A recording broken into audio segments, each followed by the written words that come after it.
तुम यहाँ क्यों आई हो? जाओ यहाँ से। चली जाऊंगी।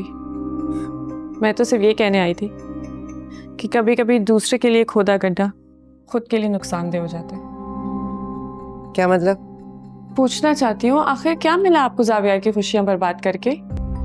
उसका जवाब आप पहले ही जानती थी कि शबी जावियार की कभी मंजिल थी ही नहीं और ना हो सकती थी। ये सब जानते हुए भी आपने ये सब किया। क्योंकि मैं अपने बच्चों को, अपनी बेटी को खुश देखना चाहती हूँ। लेकिन तुम कैसे समझ सकती हो कि एक माँ के लिए उसके बच्चों की खुशी कितनी जरूरी? तुम तो औलाद की खुशी से महरूम हो ना। बेशक, लेकिन दूसरों की औलाद की जिंदगी में जहर भी नहीं खुलती। मेरीन, तुम अपनी हाथ से भर रही हो। मेरी तो फिर भी कोई ना कोई एक हद है। आपने तो उसका भी लिहाज नहीं किया। क्या मिला एक बाप बेटे को एक दूसरे के सामने लाकर, इन दोनों को दूर कर कर, जावियार की खुशी छीन कर? बड़ा ख्याल है तुम्हें जावियार की खुशियों का।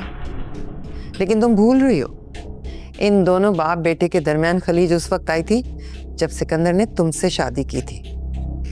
तब से अब तक ये दोनों एक छत के नीचे नहीं रहे और तुम मुझे इल्जाम दे रही हो। वो जावियार की बेवकूफ़ी थी, जज्बाती था, लेकिन वक्त के साथ साथ समझ गया। मगर अब आपने जो किया है उससे वो कभी उठ नहीं पाएगा।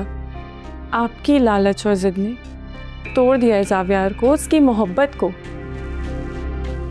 टूटे हुए दिल कभी नहीं जुड़ते, लेकिन उनके दिल से निकली हुई आह आसमान तक जाती है। याद रखिएगा।